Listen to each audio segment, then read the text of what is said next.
පුතේ අපි ක්ලාස් එක පටන් අයිබෝවන් ටීචර් හරි බුද්ධ ශබ්දාල තියෙන අයිබෝවන් ටීචර් කියලා නිමේ ශබ්දාල තියෙන අයිබෝවන් මැඩම් කියලා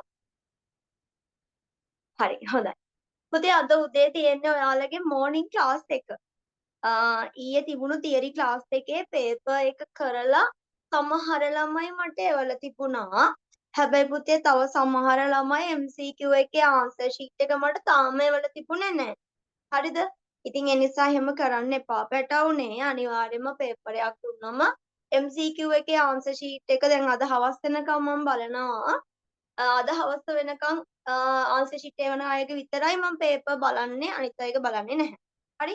ඒ නිසා අද හවස 6:00 වෙන්න කලින් ඔයාලා MCQ ටික කරලා එවන්න ඕන. රචනා පේපරේ පුතේ පෝස්ට් කරලා එවන්න ඕන. හරි? අද උදේ තියෙන පුතේ ඔයාලගේ මෝර්නින් ක්ලාස් එක. ඔයාලා දන්නවා පැටව මෝර්නින් ක්ලාස් එකට අදාළව අපි මොකද කරන්නේ? ඔයාලගේ විභාගෙට එන්න පුළුවන් රචනා ප්‍රශ්නයක් පුතේ අපි හැමදාම සාකච්ඡා කරනවා. හරිනේ? හරි. පුතේ අද මෝර්නින් ක්ලාස් එකට අදාළව සාකච්ඡා කරන ප්‍රශ්නය තමයි පුතේ ලියාගන්න කැල්සියම් ඌනතාවය කැල්සියම් ඌනතාවය කැල්සියම් ඌනතාවය හඳුන්වන්න කැල්සියම් ඌනතාවය හඳුන්වන්න කැල්සියම් ඌනතාවය හඳුන්වන්න හරි පුතේ ඔයාලා දන්නවා ශුද්‍ර පෝෂක ඌනතා යටතේ අපි ප්‍රධාන වශයෙන්ම ඔයාලගේ 12 වසරේ 3 වෙනි පාඩමට අදාළව යකඩ ඌනතාවය, අයඩීන් ඌනතාවය, සින්ක් ඌනතාවය, ඒ වගේම තමයි පුතේ විටමින් A ඌනතාවය හා කැල්සියම් ඌනතාවය පිළිබඳ සාකච්ඡා කරන්න ඔයාලට සිලබස් එකේ තියෙනවා. ඒ අතරින් පුතේ ශුද්‍ර පෝෂක ඌනතා අතරින් අද මම ඔයාලත් එක්ක කතා කරනවා මගේ මැනික කැල්සියම් ඌනතාවය පිළිබඳව. පුතේ කැල්සියම්. ඇයි අපිට කැල්සියම් ඕන වෙන්නේ? ප්‍රධාන වශයෙන්ම ඔයාලා දන්නවා ඔයාලගේ අස්ථි වර්ධනයට ඒ වගේම තමයි පුතේ ඔයාලගේ දත් වර්ධනය කරන්න නේද? හරි? ඔයාලගේ අස්ථි වර්ධනය සහ දත් වර්ධනය කර ගැනීම සඳහා ඔයාලට ඕන කරනවා පුතේ මොනවද? කැල්සියම්. කැල්සියම් වලට අමතරව ප්‍රධාන වශයෙන්ම ළමයි ෆොස්ෆරස්, ඒ වගේම තමයි පුතේ මැග්නීසියම්, ඒ වගේම තමයි මගේ පුතේ විටමින් D වගේ පෝෂක සංඝටකත් ප්‍රධාන වශයෙන්ම ඔයාලගේ අස්ථි වර්ධනයට වගේම දත් වර්ධනය කර ගැනීමට අවශ්‍ය වෙනවා. හරි. දැන් මට කියන්න මගේ පැටව් කැල්සියම් තියෙන ආහාර කියන්න බලන්න. ඔයාලා 5 වසරේ හිටියනම් 5 වසරේ පන්ති හිටියනම් දන්නවා. කියන්න. හාල් මැස්සා. මට ඇහෙන්නේ. හාල් මැස්සා කීරි. ඔව් පුතේ හාල් මැස්සුන්ගේ. හරිද? ඒ වගේම තමයි පුතේ කුඩා මාළුන්ගේ. ඔව් ඒ ශනිදාලා තියෙන හාල් මැස්ස කියලා. හරිනේ? ඔව් හාල් මැස්සුන්ගේ කුඩා මාළුන්ගේ නේද? ඒ වගේම තමයි කිරි නිෂ්පාදනවල. ඒ වගේම තමයි පුතේ ප්‍රධාන වශයෙන්ම පලා වර්ගවල අන්තර්ගත වෙනවා මොනවද පුතේ මෙන්න මේ කියන කැල්සියම්. හරි? දැන් ඔයාලා දන්නවා කැල්සියම් තියෙන ආහාර. එතකොට පුතේ මේ කැල්සියම් ඌනතාවය ඇති වෙන්නේ කොහොමද? අන්න අර අපි කිව්ව කැල්සියම් සහිත ආහාර අපි ශරීරයට ගත්තේ නැති වුණොත් හරි පුතේ ගත්තත් අපේ ශරීරය තුල අවශෝෂණ දුර්වලතාවයක් තිබ්බොත් හරි අන්න මගේ රත්තරන් පුතේ ඔයාට මොනවා වෙන්න පුළුවන්ද? කැල්සියම් ඌනතාවය ඇති වෙන්න පුළුවන්. පැහැදිලිනේ? එකක් කැල්සියම් සහිත ආහාර ලබා නොගැනීම අනිත් එක තමයි රත්තරන් පුතේ අවශෝෂණ දුර්වලතා නිසා කැල්සියම් ඌනතාවය ඇති වෙන්න පුළුවන්. මෙන්න මේ ඇති වෙන පුතේ කැල්සියම් ඌනතාවය අපි කියනවා ප්‍රධාන වශයෙන් පුතේ අවධි 3ක් යටතේ බලපෑම් ඇති කරනවා. අවධි කීයක් යටතේ පැටව බලපෑම් ඇති කරනවද මැනික? කියන්න බලන්න. අවධි 3ක් යටතේ බලපෑම් ඇති කරනවා. එකක් පුතේ අපි කියනවා ළමාවිය කියලා. හරිද? ඔයාලගේ ළමාවියේදී කැල්සියම් මුණතාවය ඇති වෙන්න පුළුවන්. හරි? හැබැයි බහුලව ලංකාවේ කැල්සියම් මුණතාවය දකින්න නෑ. අනිත් පෝෂණ මුණතාව තිබුණාට කැල්සියම් මුණතාවය ශ්‍රී ලංකාවේ බහුලව දකින්න නෑ. ඒ වගේම තමයි පුතේ අනිත් අවධිය තමයි ඔයාලගේ අවධිය. ඒ කියන්නේ නව යෞන් අවධිය. ඊට පස්සේ පුතේ ඊළඟට ඔයාලා යන්න ඉන්න අවධිය. මොන අවධියද ළමයි? ගර්භණී අවධිය. මෙන්න මේ අවධිවලදී මොනවා වෙන්න පුළුවන්ද ඔයාලට? කැල්සියම් මුණතාවය ඇති වෙන්න පුළුවන්. ඒ වගේම තමයි පුතේ වයස්ගත වීමේදී කැල්සියම් මුණතාවය ඇති වෙන්න පුළුවන්. හරි? එතකොට පුතේ මෙන්න මේ විවිධ අවධිවලදී කැල්සියම් මුණතාවය ඇති වෙන රෝග තත්ත්ව අපි නම් කරනවා. ඒවා වෙන වෙනම ඔයාලා අනිවාර්යෙන්ම මතක තියාගන්න වෙනවා මැනික. මොකද පුතේ රචනා පේපරේට ආවන් ගොඩ දාගන්න ඔයාලා දැනගෙන ඉන්න ඕන. ආයි පුතේ වෙනම ඔයාලගේ MCQ පේපරේ වෙනම අහන්නත් පුළුවන්. හරි? එහෙනම් ඔන්න අපි කතා කරනවා. මුලින්ම අපි කතා කරමු පුතේ ළමාවියේ ඇති වෙන කැල්සියම් මුණතාවය.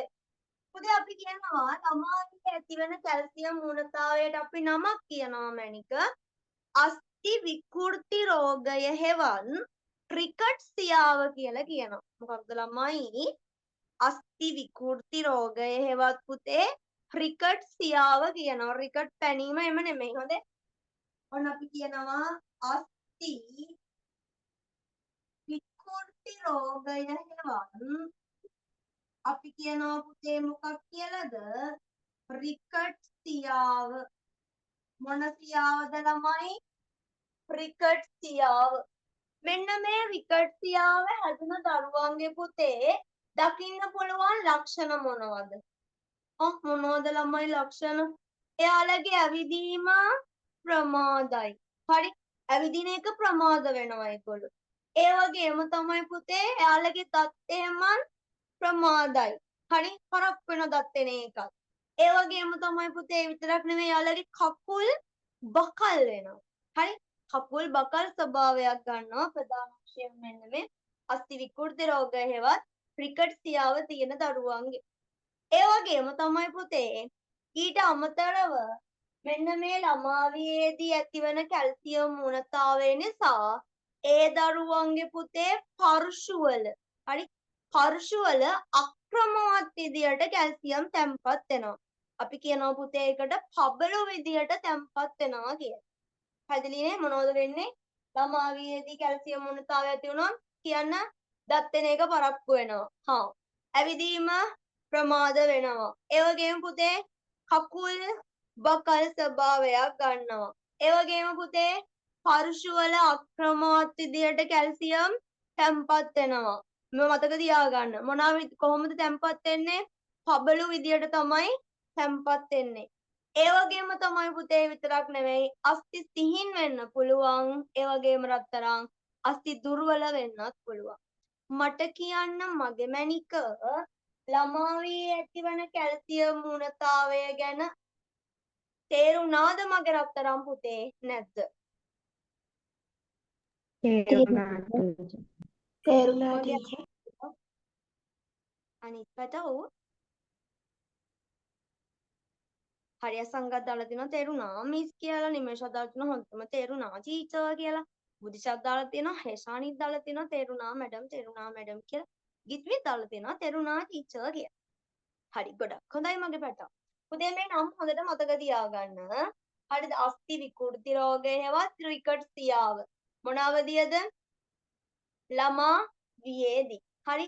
එහෙනම් ඔයාලට ඒක තේරුණු නිසායි මතක නිසායි අපි යනවා පුතේ ඊළඟට නව යෞන් අවධියේදී නැත්නම් අපි කියනවා ගර්භණී අවධියේ කාන්තාවන්ට ඇති වෙන්න පුළුවන් කැල්සියම් ඌනතාවයට කියන නම සහ එහි රෝග ලක්ෂණ කතා කරන්න. පුතේ මෙන්න නව යෞන් අවධියේදී ඇති වෙන්න පුළුවන් නම් ගර්භණී අවධියේදී ඇති වෙන්න පුළුවන් කැල්සියම් ඌනතාවයට අපි නමක් කියනවා අස්ති මාර්ධවය හෙවත් මොකද්ද ළමයි අස්ති මාර්ධවය හෙවත් අපි කියනවා පුතේ ඔස්ටියෝමැලේසියා මොනසියාද ඔස්ටියෝමැලේසියා කියලා අස්ති මාර්ධවය හෙවත් ඔස්ටියෝමැලේසියා මතක තියාගන්න පුතේ පටලව ගන්නතෝ මෙතන මානේ තියෙන්නේ අස්ති මාර්ධවයනේ හා මාර්ධවය නම් මොනවා වෙනවද මැලේසියා හරි අස්ති මාර්ධවය හෙවත් ඔස්ටියෝමැලේසියා කියලා කියනවා එතකොට පුතේ මෙන්න මේ නවයව් නවදියේ කාන්තාවන්ට හරි ගර්භණී අවදියේ කාන්තාවන්ට හරි ප්‍රමාණවත් මට්ටමට කැල්සියම් ලබා ගත්තේ නැති වුණොත් ඇතිවන තත්ත්වය ඔයාලා දන්නවා මොකක්ද මැනික අස්ති මාර්ධවය හෙවත් ඔස්ටියෝමැලේසියා කියලා. හා ඒකේ රෝග ලක්ෂණ මොනවද? අස්ති සීන් වෙනවා වගේම පුතේ අස්ති මොලොක් වෙනවා. හරිද? ඒ වගේම පුතේ පහසුවෙන් අස්ති බිඳිලා යන්න පුළුවන්. හරි පහසුවෙන් අස්ති බිඳිලා යන්න පුළුවන්. ඒ වගේම මණික ඒ විතරක් නෙමෙයි පිට කොන්දේ සහ දන හිස්වල වේදනාවක් ඇති වෙන්නත් පුළුවන් පුතේ මෙන්න මේ නවයෝන් අවදියේ හෙවත් අපි කියනවා ගර්භණී අවදියේදී ඇතිවන කැල්සියම් ඌනතාවය නිසා මට කියන්න දැන් මගේ මණික නවයෝන් අවදියේදී හෙවත් අපිනවා ගර්භණී කාන්තාවන්ට ඇතිවන කැල්සියම් ඌනතාවය ගැන තේරුණාද මණික නැත්නම් තේරුණා මට. තේරුණා teacher. තේරුණාට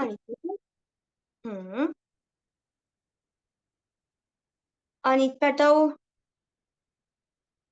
ඉගිත්මිත් දාලා තියෙනවා තේරුණා ටීචර් කියලා ගොඩක් හොඳයි අසංගත් දාලා තියෙනවා තේරුණා මිස් කියලා නිමේෂත් දාලා තියෙනවා තේරුණා මැඩම් කියලා ගොඩක් හොඳයි මගේ මැනික අංජනිත් දාලා තියෙනවා ඊට පස්සේ පුතේ ෂෙනුත් දාලා තියෙනවා ගොඩක් හොඳයි ඔයාලා හරි ඊට පස්සේ පුතේ අපි යනවා වයස්ගත වීමේදී ඇතිවන කැල්සියම් ඌනතාවය ගැන කතා කරන්න වයස්ගත වෙනකොට ඒ කියන්නේ වයසට යනකොට ඇති වෙන්න පුළුවන් පුතේ කැල්සියම් ඌනතාවයට අපි නමක් කියනවා. ඔයාලා දන්නවා.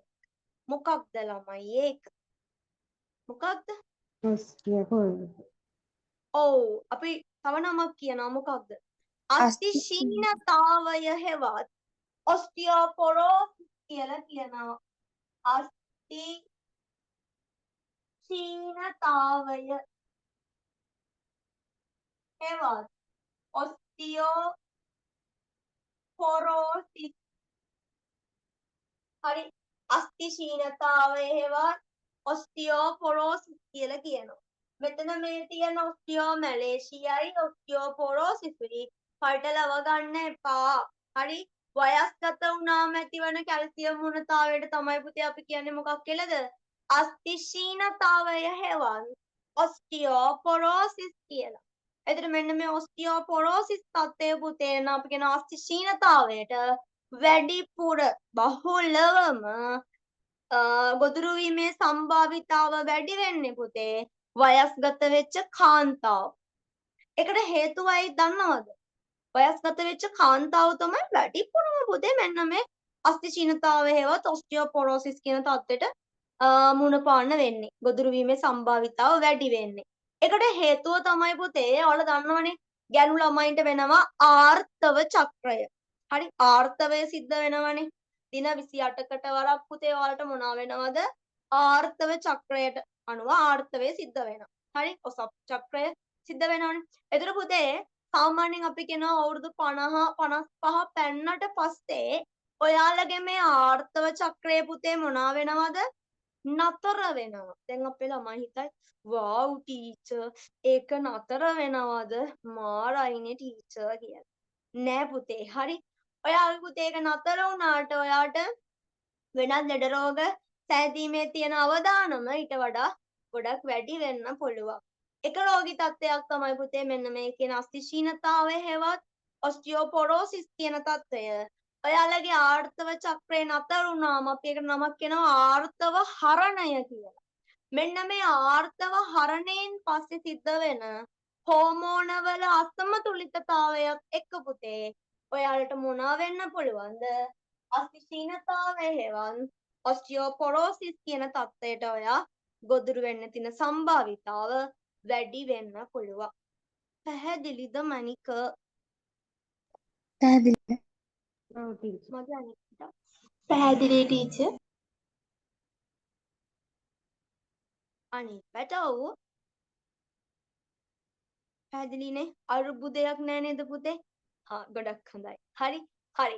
මට දැන් කියන්න මගේ රත්තරන් පැටව් සමස්තයක් විදියට ගත්තම හරි අංජනි දාදිනවා පැහැදිලි කියලා. සමස්තයක් විදියට ගත්තම පුතේ කැල්සියම් මුණතාවයද හොඳටම තේරුණාද? ටිකක් තේරුණාද? කොහොමත්ම තේරුන්නේ නැද්ද? කියන්න බලන්න මගේ පැටව්. හොඳටම තේරුණා. හොඳටම තේරුණා ටීචර්.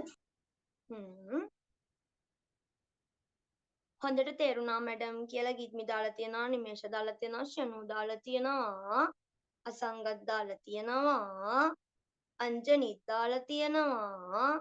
ගොඩක් හොඳයි මගේ පැටව්. හරි. එහෙනම් මගේ රත්තරන් පුතේ අපි මේ ටික ලියා ගමු. මගේ පැටව්. ඔයාලා ලියුවා පුතේ ප්‍රශ්නයක් කැල්සියම් මුණතාවය හඳුන්වන්න කියලා. ඒ යටතේ පුතේ තරු ලකුණු දදා අපි ලියා ගමු. ලියා ගන්න මගේ මැනික. කැල්සියම් සිරුරේ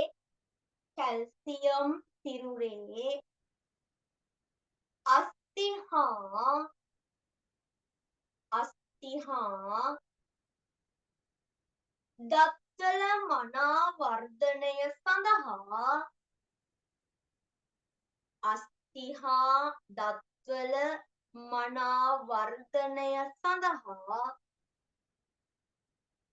අත්‍යවශ්‍ය ශුද්ධ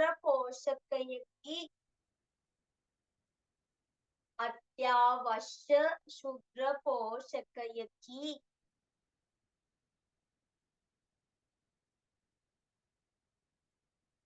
තව කරුණක් ලියා ගන්න මගේ රත්තරන් පුතේ. උලක් අතහැරලා තව ලකුණක් දාලා ලියා ගන්න. අස්ථි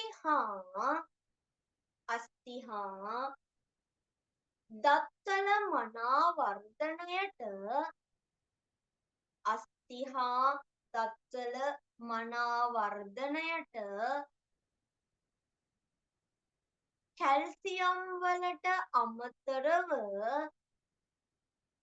කැල්සියම් වලට අමතරව ෆොස්ෆරස් කමාවක් දාන්න මැනික මැග්නීසියම් හා විටමින් ඩී අවශ්‍ය වේ. විටමින් ඩී අවශ්‍ය වේ.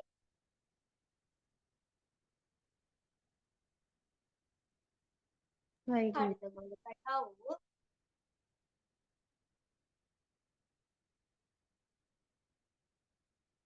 තව කරුණක් ලියා ගන්න මගේ රත්තරන් පුතේ. තව කරුණක්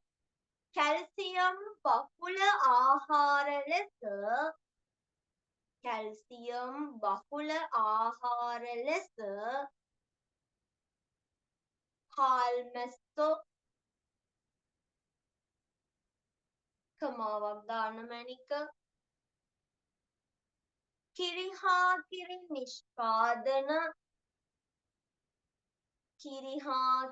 නිෂ්පාදන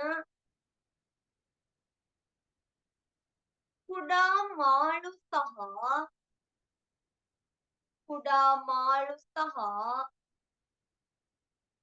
පලා වර්ග දැක්විය හැකිය. කුඩා මාළු සහ පලා වර්ග දැක්විය හැකිය.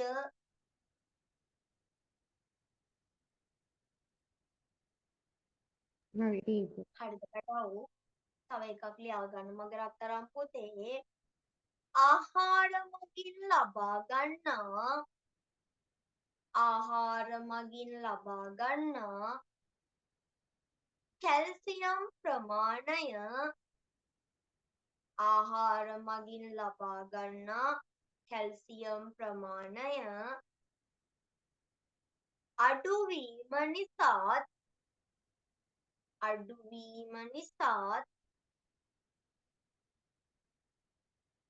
අවශෝෂණ දුර්වලතා නිසාත්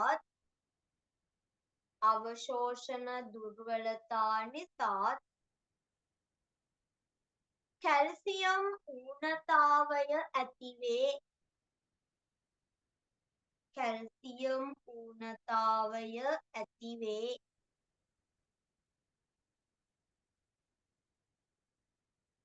හරිද මැනික?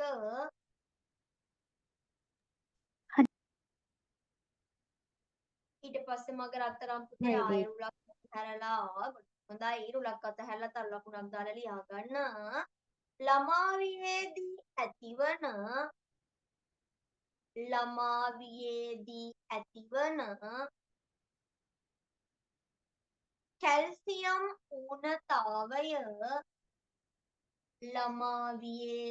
ඇතිවන කැල්සියම් ඌනතාවය ලියා ගන්න මගේ පුතේ. අස්ථි විකෘති රෝගය හෙවත් කුඩුකමා ඇතුලේ ලිව්වත් කමක් නැහැ. අස්ථි විකෘති රෝගය හෙවත් රිකට් සියාව මෙන්න වයන්න මැකිලා උඩින් ලියන්න ඕනද? මම උඩින් ලියන්නම්කෝ බේටා. අස්ථි විකෘති රෝගය හෙවත් රිකට් සියාව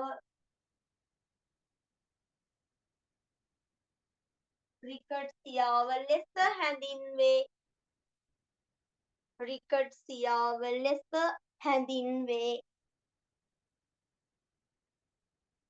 එතනටම ලියා ගන්න පුතේ. එවැනි දරුවන් තුළ දත් ඒම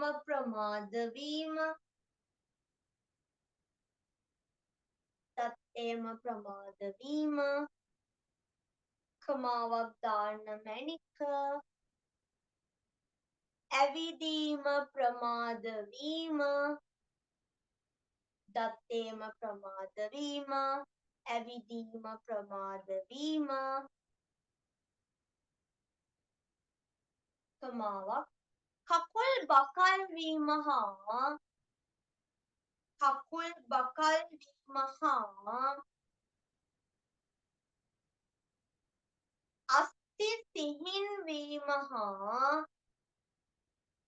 අස්ථි සිහින් වීම හා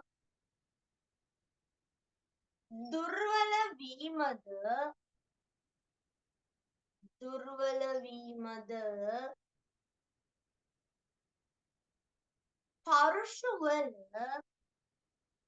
පරුෂුවල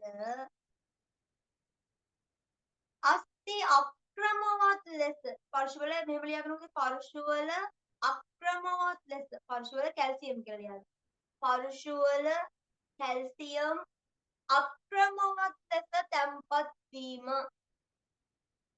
පරුෂුවල කැල්සියම් අක්‍රමවත් ලෙස තැන්පත් වීම.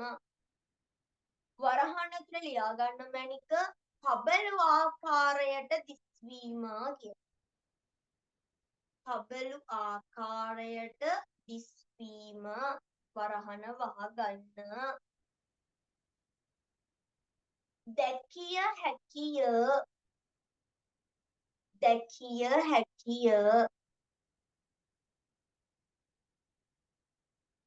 හරිද පැටව්? හරි. මගේ අනිත් පැටව්. හරි මැඩම්. හරි ටීචර්. හරි. ආයෙත් පුතේ රූල් දෙකක් විතර ඊට අතහැරලා තව ලකුණක් දාලා ලියා ගන්න මගේ මැනික.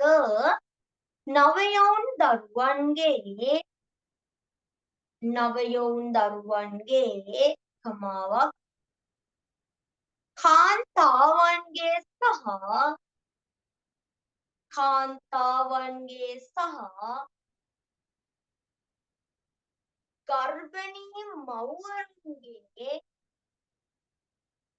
ගර්භණී මව්වරුන්ගේ සිරුරේ අවශ්‍යතාවයට අනුව සිරුරේ අවශ්‍යතාවයට අනුව සිරුරේ අවශ්‍යතාවයට අනුව කැල්සියම් ලබා නොගතහොත් කැල්සියම් ලබා නොගතහොත් කැල්සියම් ලබා නොගතහොත් උඩුකමාල්කිනෙන් කියාගන්න මගේ රත්තරන් පුතේ අස්ථි මාර්ගවය හෙවත් අස්ථි මාර්දවය හෙවත් ඔස්ටියෝමැලේෂියා උඩුකමාල්කිනෙන් ලියාගන්න මගේ රත්තරන් පුතේ අස්ථි මාර්දවය හෙවත් ඔස්ටියෝමැලේෂියා අස්ථි මාර්දවය හෙවත් ඔස්ටියෝමැලේෂියා උඩුකමා වහගන්න මැනික තත්වය ඇතිවේ ඔස්ටියෝමැලේෂියා තත්වය ඇතිවේ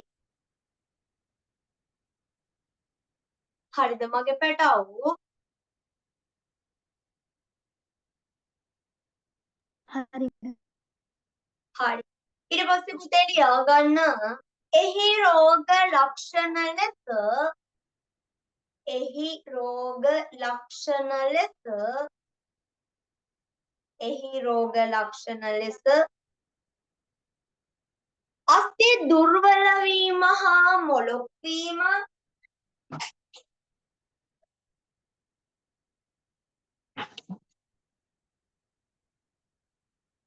අස්ථි දුර්වල වීම හා මොළොක් වීම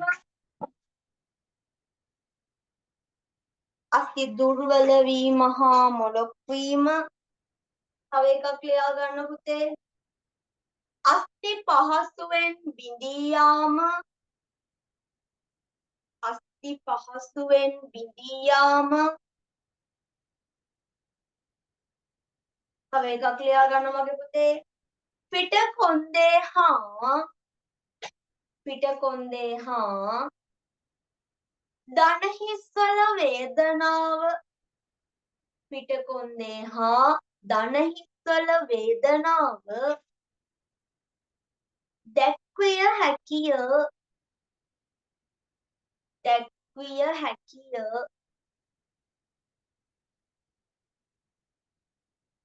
හරිද මගේ පැටවුනේ හරි madam. ඊට පස්සේ මගේ රත්තරන් පුතේ ආයෙත් රූල් දෙකක් විතර ඉඩ අතහැරලා ලියා ගන්න රූල් දෙකක් විතර ඉඩ අතහැරලා ලියා ගන්න ගොඩක් හොඳයි අසංගත රචන හරියි කියලා වයස්ගත වීමේදී ඇතිවන කැල්සියම් ඌනතාවය වයස්ගත වීමේදී ඇතිවන කැල්සියම් ඌනතාවය ලියා ගන්න මගේ පැටවුනේ උඩුකමා ඇතුලේ අස්ථි ශීනතාවය හෙවත් අස්ථි පුතේ ශීනතාවය අස්ථි ශීනතාවය හෙවත් ඔස්ටියෝපොරෝසිස් අස්ථි ශීනතාවය හෙවත් ඔස්ටියෝපොරෝසිස්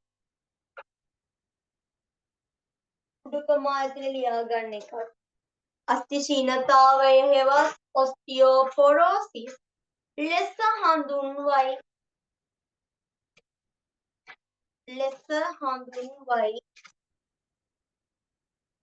හරිද මගේ පැටව් හරි teacher. අනිත් පැටව් හරි madam. හරි ආයෙත් පුතේ උලක් අතහැරලා ලියා ගන්න මැනික උලක් අතහැරලා ලියා ගන්න මැනික විශේෂයෙන්ම කාන්තාවන්ට විශේෂයෙන්ම කාන්තාවන්ට ඔස්ටියෝපොරෝසිස් තත්ත්වය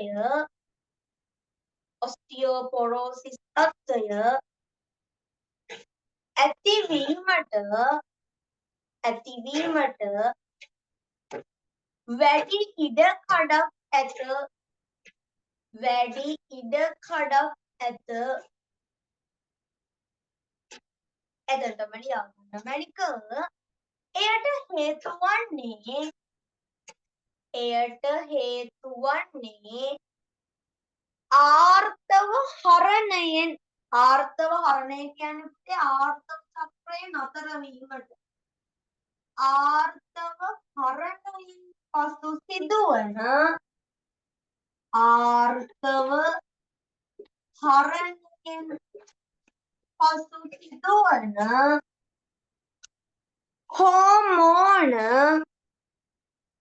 හෝමෝන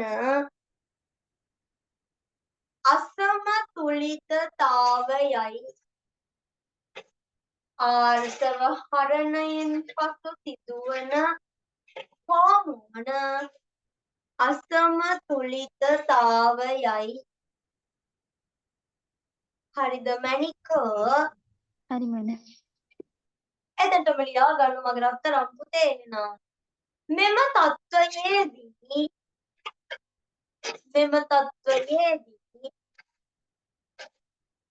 පහසුවෙන් අස්ථි බිඳී යාම හෙවත්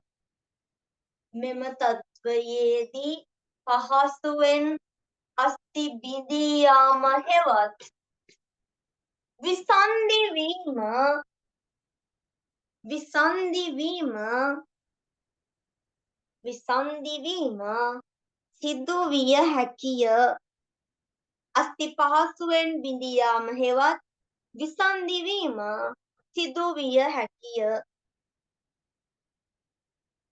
හරිද මගේ පැටවුනේ?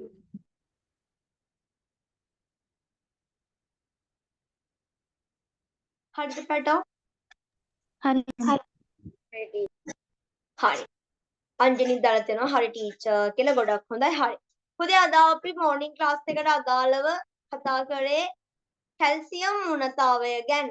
මම හිතනවා මගේ පැටව හැමෝටම මේක හොඳටම තේරෙන්න ඇති කියලා. එහෙනම් මගේ පැටව පාඩම් කරගන්න ඕක අනිවාර්යෙන්ම.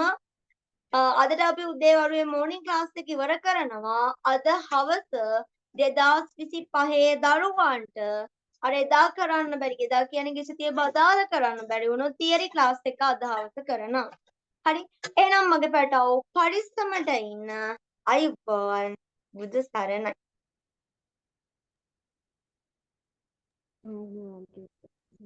ආයිබෝන්. ආයිබෝවන් ටීචර්.